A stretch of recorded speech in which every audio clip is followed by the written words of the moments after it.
There is about a quart of black, worn-out oil sitting in your engine right now, and it will still be in there tomorrow, after you pay a shop $90 to change your oil. Most people think an oil change empties the motor. It does not. So what happens to the part that never comes out? Last Tuesday, I had a Honda Accord up on the lift, 190,000 miles on it. The owner is a school teacher named Denise, and she has never missed an oil change in her life. She keeps the receipts in a folder in the glove box, every 3,000 miles for 18 years. She brought it in because it ticks for about 10 seconds on a cold morning and she was worried about it. I pulled the oil cap off the top of that engine, handed her a flashlight, and told her to look down the hole. She went quiet. Under that cap, the metal was not silver. It was not honey-colored either. It was brown and crusted over, like the inside of a coffee pot that nobody ever washed. 18 years of perfect oil changes and the inside of her motor looked like that. My name is Ray Hollis.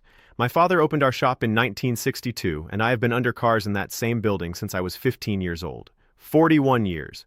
I have taken apart more dead engines than I can count, and I want to tell you something that took me half my life to understand. I did not learn it in a class. I learned it the expensive way. Back in 2004, I had a 3/4-ton truck that I loved. I did the oil myself, in my own shop, with good oil, every 4,000 miles, and I never missed. At 140,000 miles, the oil light started to flicker at idle. I told myself it was a bad sender. It was not. The pickup screen down inside the oil pan, the little wire strainer the pump sucks through, was plated over with black paste. The bearings starved, the motor knocked, and I put it out of its misery in my own bay. My truck, my shop. Every oil change on time, and I killed it anyway, because I did not understand what an oil change actually does, and what it very much does not do. Quick word before I go further. The old methods my family uses, there is more of it than fits in any one video. I gathered the whole of it into a book you can buy in our pinned comment below. The book is the long version. If you want it, it is there. I will not mention it again. So let me tell you what that brown crust actually is, because most folks think oil just gets dirty, and that is the end of it. It does not just get dirty, it changes. Every time your engine runs, it makes soot. Tiny black carbon specks, finer than flour. The oil is supposed to hold them in suspension so they float instead of sticking. Every time you start a cold engine, raw fuel washes past the rings and thins the oil out. Every time you drive 4 miles to the store and shut it off, water from the burning fuel condenses inside the crankcase and never gets hot enough to boil back off. And all of that sits in there and cooks. Not everywhere at once. It cooks worst up top, on the hot metal around the valves, where the oil sits in a thin film and bakes. That is varnish. That brown lacquer that will not wipe off with a rag. Down in the pan, where the soot and the water and the burnt additive settle out together, that is sludge, black paste. It is not a stain. It is a deposit, and it gets thicker every year the way scale gets thicker inside a kettle. Now here is the part nobody told Denise. Her engine got worse every single year, in spite of 18 years of receipts, and modern engines get there faster than her Accord did. If your car was built in the last 15 years, it probably has direct injection, which means fuel is sprayed straight into the cylinder at very high pressure, and more of it ends up in the oil. If it has a turbo, the oil going through that turbo bearing sees temperatures that cook it hard, and the factory tells you to go 7, 8, 10,000 miles between changes, which is fine if you drive an hour on the highway every day, and is a slow death if you drive 2 miles to work and 2 miles home. So people do everything right, and their engine still turns brown inside. Which brings me to the question I could not answer for the first 20 years I did this work. If dirty oil comes out the bottom and clean oil goes in the top, how does an engine get dirty at all? It should reset every time. It does not. Here is why. When you pull that drain plug, you do not empty the engine. You empty most of the engine. There is a difference, and the difference is what has been eating your motor. Look at where oil actually lives. There is the pan, and the pan is the only part the drain plug touches. But the pan is stamped steel with ribs and low spots and baffles in it, and on a lot of cars, the plug is not even at the true lowest point.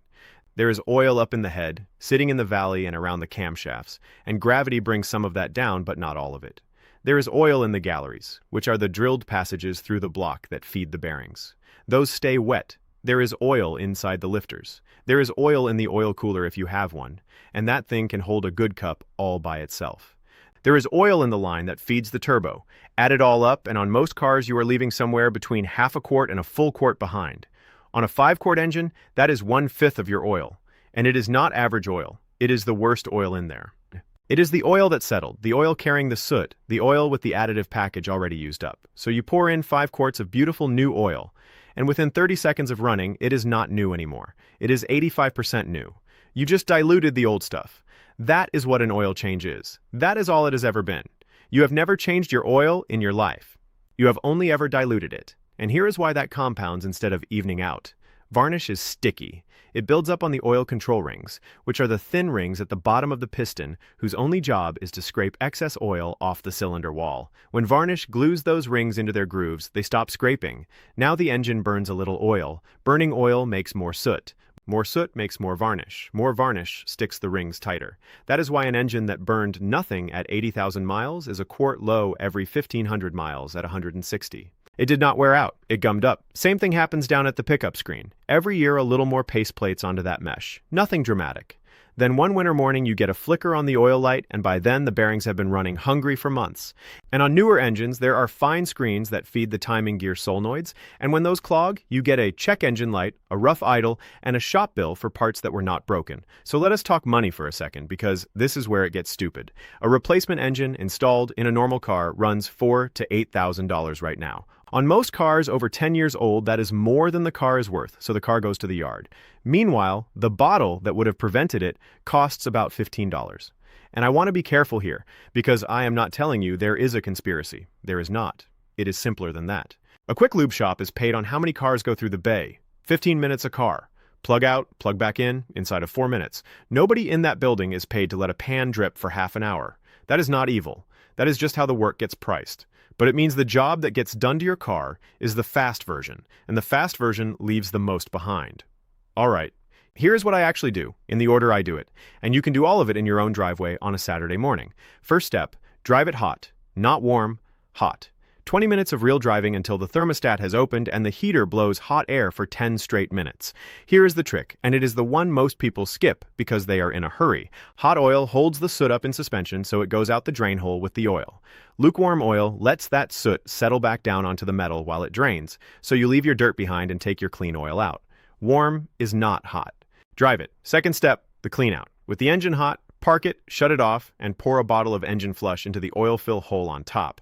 I use Liqui Moly Proline Engine Flush, about $15. Rislone engine treatment works too and runs about $12. Then start it and let it idle, 10 to 15 minutes. And here's the trick, idle only. Do not drive it, do not rev it, do not take it around the block. That flush thins your oil out on purpose so it can carry the varnish off, and thin oil under load is how you spin a bearing. Idle in the driveway with the hood up and go drink a cup of coffee. Now I have to stop and tell you the honest part because this is where people hurt themselves. If your engine has over 150,000 miles and you do not know its history and you look under that oil cap and see heavy black crust, do not put chemical flush in it. I mean it. A flush can break a sheet of that deposit loose in one piece, and that piece can go down and cover your pickup screen, and you will kill the motor in 20 minutes in your own driveway. On a bad one, you skip the flush entirely and you do the double change I am going to describe in a minute. That is slower, and it is safe. Anybody who tells you to flush every engine has not taken enough pans off. Third step, the long drain. Get it up on jack stands, never just a jack, and pull the plug. Now walk away for 30 minutes, not 5, 30. And the trick here is free. Take the oil fill cap off the top before you pull the plug, so air can get in and break the vacuum, and pull the filter off while it is still draining, so those passages weep out too. That one change, walking away instead of standing there with the wrench, gets you another few ounces of the dirtiest oil in the engine every single time. Fourth step, the filter. New filter, and wipe a little fresh oil around the rubber gasket with your finger before it goes on. If your filter mount's pointing up, fill it most of the way with oil first, so the engine is not dry on that first start. Now the trick, and this one has blown up more engines in parking lots than anything else I have seen. Before the new filter goes on, wipe the mounting flange clean with a rag and put your finger on it. You are checking that the old rubber gasket came off with the old filter.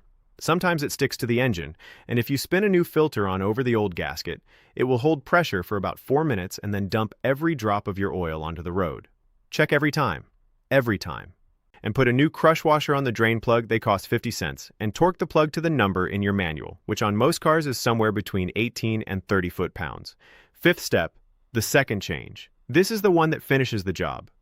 Fill it with cheap conventional oil, the plain stuff, and drive it 500 to 1,000 miles. Then change it again, and this time put in the good oil you actually want to run. What you are doing is diluting that leftover quart twice instead of once, and after 2 passes, there is almost nothing left of the old sludge water. If your car is over 100,000 miles, use a high mileage oil for that second fill.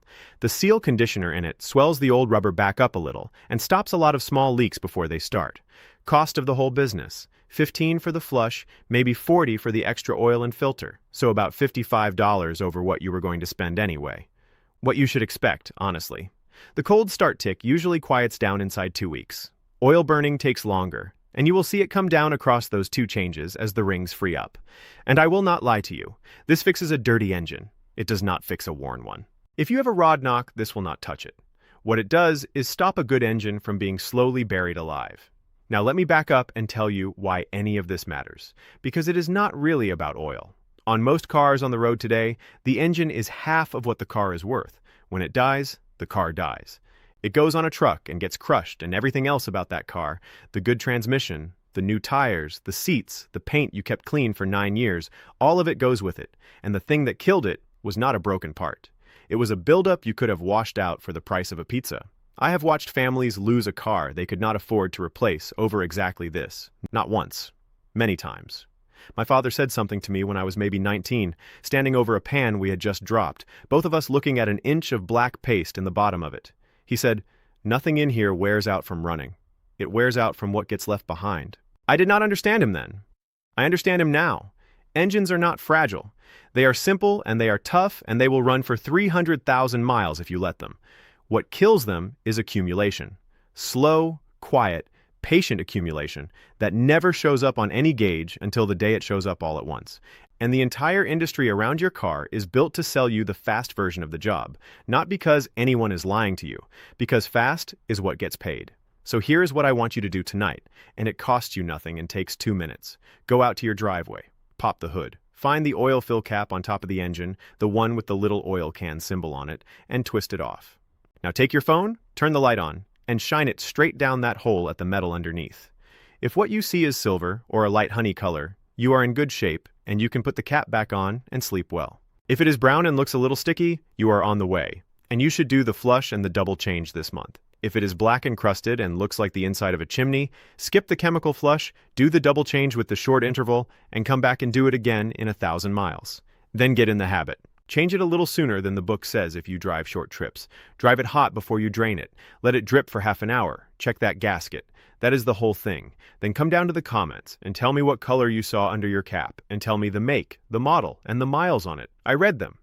I have been doing this since Nixon was in office, and I still learn something from the comments every week because there is always some engine out there doing something I have not seen. And next time I'm going to show you the one fluid in your car that you should almost never let anybody flush, and what my father did instead with a length of clear hose and an old coffee can in about 20 minutes. For nothing.